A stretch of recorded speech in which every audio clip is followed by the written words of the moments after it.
Welcome to the Best of Beaver County, presented by St. Barnabas, a weekly segment dedicated to putting the focus on the amazing things and the amazing people behind them in Beaver County. The Best of Beaver County is sponsored by and content is provided by St. Barnabas. The show airs every Thursday from 11 to 11:30 on WBBP, WMBA, 99.3 FM, and Facebook Live. Now, with no further ado, let's welcome host Mike Romigh to introduce today's program. Good morning and welcome to the Best of Beaver County radio show on the St. Barnabas Radio Network. I'm Mike Romigh. Since 1900, and viewed now by many as a visionary leader in the healthcare industry, St. Barnabas has been focused on offering an array of unparalleled healthcare services that range from extensive memory care and activities in skilled nursing. Additionally, through the medical center, residents and patients and our retirement community family can find world-class doctor and dentistry teams that provide many other care and treatment services, from comprehensive rehabilitation and home health and hospice and palliative care. Bearing witness to its founder's reminder that God is able, men and women are invited to join St. Barnabas in the work of Christian caring, healing, and teaching. Annually, the St. Barnabas Health System provides care and treatment services to 11,000 inpatient and 35,000 outpatient clients, not to mention our home care visits as well. With campuses located in Beaver, Allegheny, and Butler counties, St. Barnabas continues to offer trusted healthcare services to both the residents and the community. There are many people working to enhance the work-life stay balance, helping the residents of the greater Pittsburgh area recognize the benefits of what the communities in this region have to offer. One of those persons is here with us today, and among other topics, will speak with us about the work that goes into keeping this trajectory on course. Please join me in welcoming State Representative Josh Kail. Good morning, Josh. Good morning, Mike. Good to see you once again. Thank you for having me. It just seems like an hour ago I saw you. You were on the telephone yes. wrapping with the reps program. So. Yeah, we try and do it once a month and kind of give an update of what's going on in Harrisburg and how things are going and what we're up to. And as much as I can speak to the general public as to what's happening, I think it's important we do. I think transparency is very important, and here at WBVP, they do a great job of keeping us tied in with the schedules and how we can get on the air and just explain where we're at and what's going on, and hear from constituents as well calling in. So it's helpful. The impression, now you've been state representative how many years now? I'm going into my fifth and sixth years. Fifth and 6 years. I get the impression, though, if you weren't doing government work, that perhaps you'd want to be in radio. I love radio. You never turned down the opportunity to come on. I love radio. I think I have a face for radio. Well, yeah. I think maybe that's part of it. I think that's why we do Facebook Live with you, though, so that we can put your smiling face on there. Yeah, you enjoy this medium, and not only being able to put the information out there for the folks, but you're one of the few that in my time as a broadcaster is so willing to come on and talk about things, whether they're controversial or whether they're run-of-the-mill things. Well, I like having conversations. I like being in civil, having civil conversations with people to talk about issues. And whether we agree or not, it's important that things are talked about and we discuss things. And that's how we learn, is through conversations and through understanding where people are coming from. And that's how we come up with sound policy that's going to benefit the region as most as possible. Yeah, and that's what people are always looking for, isn't it? That they're looking for how their tax dollars are being spent, how you're representing them. And in politics, whether it's state or national politics, it always seems as though representatives say, we're here to do the people's work. We're doing the people's work. And oftentimes wonder, what do they think the people's work is? Yeah. What is the people's work? Yeah, and what's very interesting and what I'm finding is you can be saying that from totally different spectrums, but depending on what your area is and who you represent, both sides could be honest about it. Pennsylvania is a microcosm of the United States. It's a very diverse state. There's many different ideologies. There's many different factions within the state. There's different cultures within the state. There's different needs in different areas of the state. And so one person doing the people's work here is going to be different than what that means over here. And that's when you come to Harrisburg and you figure out how we make it all work, how we do this in a civil way. You know, people talk about politics and the divisiveness and all this other stuff, and it is, and it seems like it's gotten worse in the last number of years. But, you know, politics and how we do things is a way of getting stuff done without using force and with having a say in the process without using force. So it's important that we keep exercising those things and making sure that we are focused on keeping the discourse around and making sure that we're trying to understand where everyone's coming from, not necessarily agreeing with them, but understanding where they're coming from and seeing where you can find something that's common to move forward. It's interesting because the reason that you're here with us today and able to be in studio, I heard you talking with Jimmy Miller this morning about it, is that because the legislature isn't in session. Civil discourse, I don't know. I did hear you talking about it. So for our audience, explain why you guys aren't in session today. Yeah, so I'll start from the beginning. January 3rd was swearing-in day. There ended up with a situation where Republicans did not have enough votes to put their own speaker candidate in. We had a member that was voting with Democrats, to be blunt, and there was procedural votes and things showing that. And so there was an arrangement with one of the Democrat members that committed to becoming an independent and trying to kind of oversee the body and work things through and find common ground. There has been some stalls in that process, and he's had trouble managing the floor, even getting us to the floor. And it's a new position for him, so you know some sort of patience is warranted. But we're trying to determine whether or not he wants to actually do the job at the end of the day.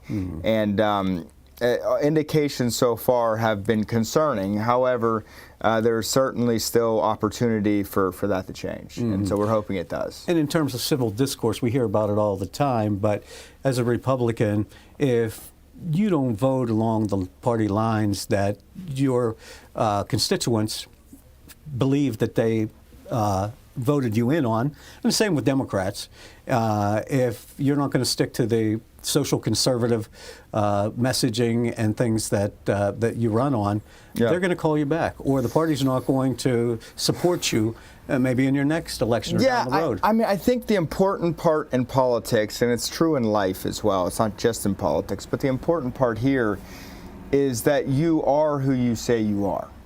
And I say every cycle when I'm putting out my mail and talking to constituents and going out to different events and having outreach and having my district office manage things, I tell people who I am.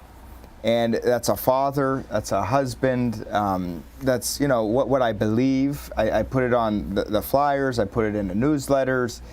And it's important that you go to Harrisburg and what you're telling people you are that, you truly are. I think the number one rule in politics ought to be don't be a phony. And I'm not saying that everyone does that excessively well, but it's important to me that that's the case. And it's true as well in the House of Representatives. When you are working with your colleagues, when you're working with people on other sides of the aisle, it's important that your word means something. And when you say you're going to do something, that you go ahead and do it. And so we had some issues with that on both sides of the aisle this last with a Republican that flipped on us basically, and then a Democrat that flipped on the Democrats, and now a interesting situation, and it's kind of frozen the body. We'll work through it. We'll get to a point sooner than later where we'll come back together and we will start doing the people's work again. It's interesting because that's similar to what was going on in Washington with voting Kevin McCarthy in as the Speaker of the House. You got so many people that say, no, I don't feel like following him. And then does that hold up the people's work, even in Pennsylvania where you were supposed to you were already supposed to begin the people's work? Yeah. I'm using that as an old tired phrase at this point. You know, but then you got to do the deals because, okay, you got got this Republican that you want to get back in, so you have enough votes. The Democrats want to do the same thing. So there's horse trading that's going on. They're saying, okay, what are you going to give me? Or what do you need for you? What do we need to do to get you in the pocket here? And I think the important part about that is, and people get frustrated with the deal making that happens in D.C. or Harrisburg, which is understandable. The important part is to have the transparency of the floor being opened. Where when we debate on the floor, the debate is public, it's out there. Let's start talking. We're not going to have the votes for a lot of things. We don't have, the margins are so close right now in Harrisburg. It's going to be a very interesting 2 years, not just 6 weeks, but 2 years. One way or the other, it's more than likely going to end up being 102, 101, whether it's Democrats or Republicans in control. With that being said, there's two things that we'll know for certain. One is that no one knows what's going on, and no one knows for certain what's going to happen, rather. And two, the second thing we know for certain is if we are going to get anything done, we're going to have to work together, which we tried doing out of the gates by audibling once we realized we didn't have the votes for our own candidate, and finding a Democrat that committed to us that he was going to run the show as an independent. And so there is a breach of trust that's occurred over the last week, but we're hopeful that that can be mitigated and we can move forward. State Representative Josh Kail is our guest, and you were talking about when you run every year, you put out your literature for things and palm cards and mailings and things like that. Usually they're about this size, but in order for people to know you as your family continues to expand, the next one is going to have to be about this size. That's right. Eight children now. Do you get tired of people talking about your kids? No, I love talking about the kids. I come from a large family. I'm one of 7. My father's one of 12. My grandmother had 60 grandchildren. There's a lot of Kails in Beaver County and Allegheny County and Washington County. That's kind of where we've all ended up going. And we just had our 8th on swearing-in day. So you have this situation where my wife and I are driving out to Harrisburg because I wanted to make sure I took her with me because she was 3 or 4 days overdue. And I did not want to be in Harrisburg because I had to be there for swearing in while she was going into labor in Beaver County. So we brought her in, and she actually ended up going into labor on the turnpike. Oh, we get to the hospital. That's right. We get to the hospital at 12:38 in Harrisburg, and we have Viana, who is our 8th child. Thank you, at 1:08. Awesome. 108. So it was quick in and out, and it was great. The hospital was wonderful. The doctors were great. The nurses were awesome. Mother and baby are doing very well. Now, it wasn't those bumpy roads on the turnpike or anyplace else? She really started once we got past the bumpy and windy parts. Once we got out of that second set of tunnels, the mile marker about 200, 201. I know the turnpike by the mile markers now. That's when things started getting quiet, and when things start getting quiet, that's when I know it's almost ready for go time. Just you, her, and the new baby then, huh? That's it. Because I was thinking it was going to be kind of like a high school prom where you had to start asking other members, hey, can I get some extra seats from you? Because I've got 8 people coming in here. No, we were planning on doing that out of the gates. Yeah. We were planning on having a lot of people there, but Viana was due, I think, December 27th. And so she didn't end up going till January 3rd. So it was a couple days late. But she's beautiful. Everything's going well, and it's good, yeah. And you have one boy? I have, what's that? You have one boy? I have 3 boys and 5 girls. Okay, there you go. Josh Kail, we're up to date with the Family Matters, and we'll continue our conversation about the state legislature and what we can expect in the future here in Beaver County from our state representatives. We're talking with Josh Kail, and we'll continue on the Best of Beaver County radio show on the St. Barnabas Radio Network. Of the many things that make St. Barnabas Health System apart from the ordinary is an appreciation for their employees, an act that does not go unnoticed. Let's learn more about what this means from one of their employees. Hi, my name's Susan Elleteri. I'm a registered nurse at St. Barnabas. Our team is responsible for the excellent care of our residents. Tending to their specific needs is very important. We pursue compassionate care, hard work, and kindness, and it is an extremely rewarding career, and I'm very grateful to have nursing as a career. It's extremely rewarding. We can acknowledge the goodness in our life, and I do believe that. Find out about the exceptional career opportunities St. Barnabas has to offer by visiting stbarnabashealthsystem.com/careers for more information, or by calling 724-444 JOBS. That's 724-444-5627. Find out why St. Barnabas is apart from the ordinary. It's the Best of Beaver County radio show on the St. Barnabas Radio Network. I'm Mike Romigh, and our special guest is State Representative Josh Kail, who is representing, is this still the 15th District? 15th Legislative District, moved it around a little redistrict. We lost Center Township, which was kind of painful. Center Township's where my mother graduated from high school. It's where my 77, I believe. So your mother's younger than me, Josh. No. Class of 77, that's cool. I think. Okay. 77, yeah, 78. that's all right. Platnotis is her maiden name. Okay, so you can't eat at Papa Duke's anymore? Believe me, I can still eat at Papa Duke's. I got a funny story about the Paris Grill, Papa Duke's down in Aliquippa Could you tell it on the air? Oh, questionable. I was there we used to go there with my grandfather all the time. Uh-huh. And yeah, I had my first beer there. Okay. And my grandfather actually got the beer. It was Rolling Rocks, and he ordered it and then gave it to me. I was 13 at the time. Wow. Well, you know what? Families used to do that. That's right. It's just like nothing was even thought much of it. I don't even think my mother knows that story. So maybe we'll see if she's watching. I'm sure I'll get a text if she is. But yeah. You point out the 33 on the label. That's and stuff right. Like that. The best gyros. On the no planet. Doubt. Oh my goodness. And I've been going to that Greek fest. That's my family's church, the Aliquippa church there. Yeah. My yaya still goes there. My mother grew up going there and all that stuff. And I don't know that there's been a year, maybe a couple of years, but not many than that that I've missed my entire life of going there. And the gyros, the Papa Duke's comes down with the gyros. It's phenomenal. And they have a fried provolone ring. Oh, yeah. That's just great. I mean, it's delicious. You have to try it next time you're there because you're not in Center anymore. You still live, you live in Brighton Township? I live in Brighton now. Okay. Interestingly enough, so we used to live in Beaver, and 2 years ago we need more space. 3 bedrooms for 9 people wasn't working. So we moved out of Beaver, and we do now. We moved out of Beaver and headed up to Brighton, got a little more space. We loved Beaver. We really did. It's just that we just needed to get a little more space. We almost ended up moving to Center, which would have been very interesting for redistricting purposes because Center Township was in my district, but then it wasn't, and that was before the districts had changed. I knew that. So would have been interesting if I had moved to Center. I did not move to Center. And everything worked out, so it's good. It's all good. Your new office is in Vanport?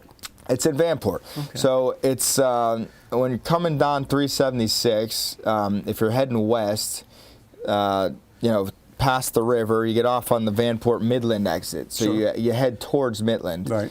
And it's right there on your right. People from Beaver County say Midland. It's not Midland. It's Midland. That's right. Okay. That's right. Okay. So you head towards Midland. You head towards Midland down there, and then we're right on the right. It used to be a doctor's office. There's also an insurance broker there. Okay. There is a car wash that is right next to our office. I know what you're talking about. Yeah. Yeah. It's got a nice parking lot. We're trying to get more people there. Monica and my staff had been in the office in Center for something like 13 years. So people knew where the office was and they expected it, and we had traffic coming in. We don't have that anymore, so we're trying to generate more traffic and let people know generally where we are and what services we provide. So you'll have to bring my staff on the show to interview. For Monica to come in here. Yeah, we'll have to bring them on and interview them themselves. I told her and Vicky yesterday, who's another one of my staffers, that we got to get them both on. So I can only imagine the people coming in and say, where am I going to get my driver's license? How am I going to get my registration? Well, I feel bad for the people that are going to the Center office still, because they're still going there. They don't, Is Rob Matthew, who's going to now represent Center, is he going to move an office up there? I think he's keeping his office where it is. Okay. I believe. Okay. I believe so. Right. That's my understanding. Yeah. So you're down there by Jamie Lahaney. And Canine Kingdom. Yes. Right across, almost That's across right the road across. We can hear him barking sometimes. We can hear him barking. In Beaver County, what's it called? the men's shelters there.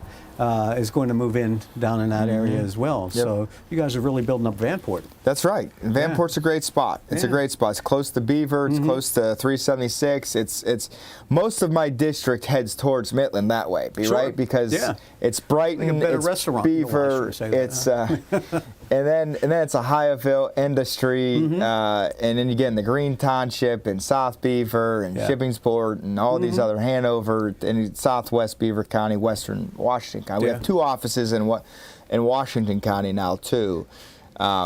One in Smith Township outside of Burgettstown, and then one in Avella. So it's a big district. How do your kids remember your name? Because you got such a big district, you got to travel all the time. We're going around. They get to come to a lot of different things. Different areas have different needs and different activities, but. At the end of the day, you got to make sure you're talking to people. You got to make sure that you are in tune with what's going on, and try and represent them the best you can. You gonna do the polar plunge this year? Are you gonna commit to the polar plunge here? It's coming up, and Bridgewater. I don't know. I have not been asked. You haven't been asked? I have not been asked. I'll stick with that. Okay. I don't know what you're talking about. Oh, you Plausible don't know about the polar deniability. plunge for Special Olympics? No, I've heard it. I just didn't. I don't know who organizes it and stuff. I do not do well in cold weather. We'll just say that. I'm not. I'm half Greek and half Lebanese. We don't. My blood is built for the sun. But you have deep connections. You talked a little bit about him.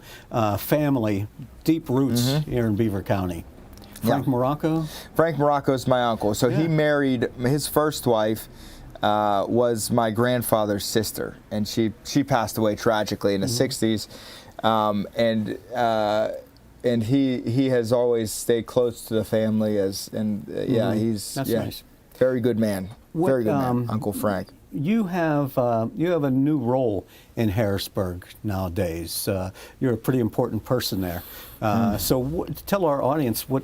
So the role that I recently got elected to our House Republican leadership team, and it's the policy chair. I'm the chairman of the policy committee. And that means you get to put forth the bills, legislation? What that means basically is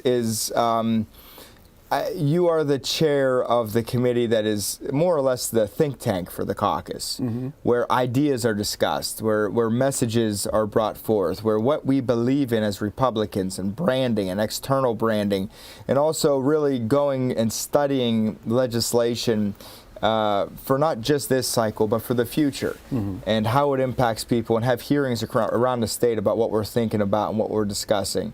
It's an important position from a branding standpoint, defining who we are and what we stand for, and how we do that going forward to make the most positive impact on this Commonwealth. It's an exciting opportunity, and I also do a lot of work on the campaign side for the caucus as well. So you can dole out the money to different districts, and people who are running and say, "Hey, I need so much money," because they're spending so much money. Yeah, we try and help and find places and targets and do all that stuff. And it's a team effort. There's a lot of different groups involved, and in the state house there's a lot to manage because there's 203 seats. That's a lot of seats, and there's a lot of different personalities, a lot of different members, and you just got to do the best you can with what you have in front of you. As we get going into 2023, and once you guys get back in session, what are some of those top priorities that you're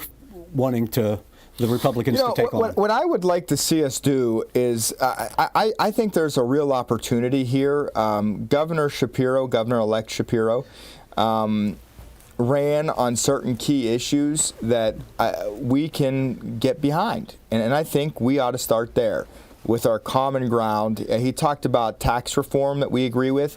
He talked about permitting reform that we agreed with. He talked about energy policy that we agreed with. He talked about education policy that we agreed with. And these weren't just him saying things to people randomly. He was campaigning on these things.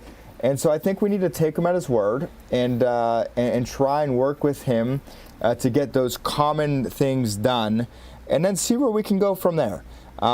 It's a new administration. It's a new day. It's a new opportunity. I understand that there's going to be disagreement, and that's okay. We should disagree. If we all agreed on everything, we wouldn't need a legislature. We'd just be able to snap our fingers and get laws. But that's not how it works. It works with disagreement, and that's not a problem. We're going to have disagreements. We're going to have, quote unquote, fights with the governor. But at the end of the day, I hope that he is true to his word, that he wants to get stuff done and get those things done, because if he is, we'll be ready to work with him. What does education reform look like to a Democratic governor and a Republican? Well, he was talking about advocating for certain aspects of school choice with kids that are in very struggling schools. So low-performing school districts and areas, giving those parents an option to send their kids somewhere else as an emergency function. We agree with that. He talked about increasing funding for public education.